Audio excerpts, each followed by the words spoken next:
think most of the people in this room who've ever read this poem have read it again and again and again. Yes. And just like, as I was talking to Tasha, you look out on a marsh or a tidal plane, it's never the same view twice.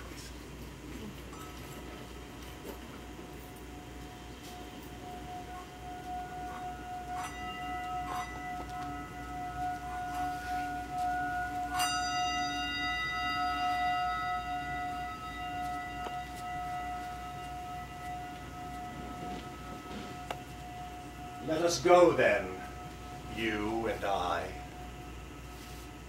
when the evening is laid out against the sky, like a patient etherized upon a table. Let us go through certain half-deserted streets, the muttering retreats of restless nights in one-night cheap hotels and sawdust restaurants with oyster shells. Streets that follow like a tedious argument of insidious intent to lead you to an overwhelming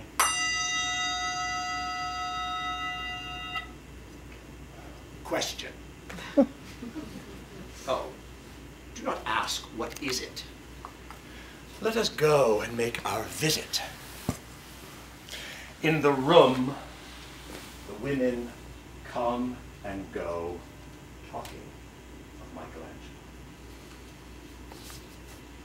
The yellow smoke that rubs its back against the window pane, the yellow fog that rubs its muzzle on the window pane, licked its tongue into the corners of the evening, lingered upon the pools that stand in drains, let fall upon its back the soot that falls from chimneys, slipped by the terrace, made a sudden leap, and seeing that it was a soft October night, curled once about the house and fell asleep. And indeed, it would be time for the yellow smoke that slides along the street, rubbing its back against the window pane. There will be time, and there will be time to prepare a face to meet the faces that you meet, and there will be time to murder and create, and time for all the works and days of hands that lift and drop a question on your plate. Time for you, and time for me, and time yet for 100 indecisions and 100 visions and revisions before the taking of a toast and tea. In the room, the women come and go, talking of Michelangelo. And indeed, there will be time to wonder, do I dare, and do I dare? Time to turn back and descend the stair with a bald spot in the middle of my hair, and they shall say, oh, how his hair is growing thin. My morning coat, my collar mounted firmly to the chin, my necktie, rich and modest, but asserted by a simple pin. But, they'll say how his arms and legs are thin. Do I dare disturb the universe? In a minute, there is time for decisions and revisions which a minute will reverse. And I've known them all before, known them all. The evenings, mornings, afternoons. I have measured out my life in coffee spoons. I have known the voices dying in a dying fall beneath the music of a farther room. So, how should I presume? And I've known the eyes already, known them all, the eyes that fix you in a formulated phrase, and when I'm formulated and sprawling on a pin, and when I am pinned and wriggling on the wall, then how should I begin to spit out all the butt ends of my days and ways, and how shall I presume? And I've known the arms already, known them all, the arms that are braceleted and white and bare, and in the lamplight, down with light brown hair. It is perfume from a dress that makes me so digress, arms that lie along a table or wrap about a shawl. And should I then presume? And how should I begin? Shall I say that I have gone at dusk through narrow streets and seen the smoke that rises from the pipes of lonely men in shirt sleeves leaning out of windows? I should have been a pair of ragged claws scuttling across the floors of silent seas. And the evening, the afternoon, sleep so peacefully, smoothed by long fingers asleep, tired, or it malingers, stretched on the floor here between you and me. And should I, after tea and cakes and ices, have the strength to force the moment to its crisis? For though I have wept and fasted, wept and prayed, for I've seen my head, grown slightly bald, brought in upon a platter, I am no prophet, and here is no crape patter. I have seen the moment of my greatness flicker.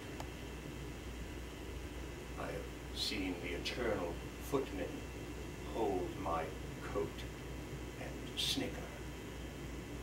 And in short, I was afraid. And would it have been worth it, after all? After the cups, and the marmalade, and the tea, among the porcelain, among some talk of you and me, would it have been worthwhile to have squeezed the universe into a ball, to roll it towards some overwhelming question, to say, I am Lazarus, come from the dead, come back to tell you all, I shall tell you all, if one, settling a pillow by her head, should say, that is not it at all. That is not what I meant at all. And would it have been worthwhile after all? Would it have been worth it? After the sunsets and the dooryards and the sprinkled streets. After the novels, after the teacups, after the skirts that trail across the floor, and this and so much more. It is impossible to say just what I mean, but as if a magic lantern through the nerves in patterns on a screen. Would it have been worth it if one, settling a pillow or throwing off a shawl and turning towards the window, should say, that is not it at all. That is not what I meant at all. No, I am not Prince Hamlet, nor was meant to be. I'm an attendant lord, one who will do to swell a progress, start a scene or two, advise the prince, no doubt, an easy tool, deferential, glad to be of use, politic, cautious, and meticulous, full of high sentence, but a bit obtuse.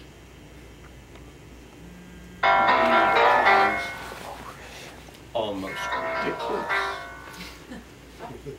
almost at times, the fool.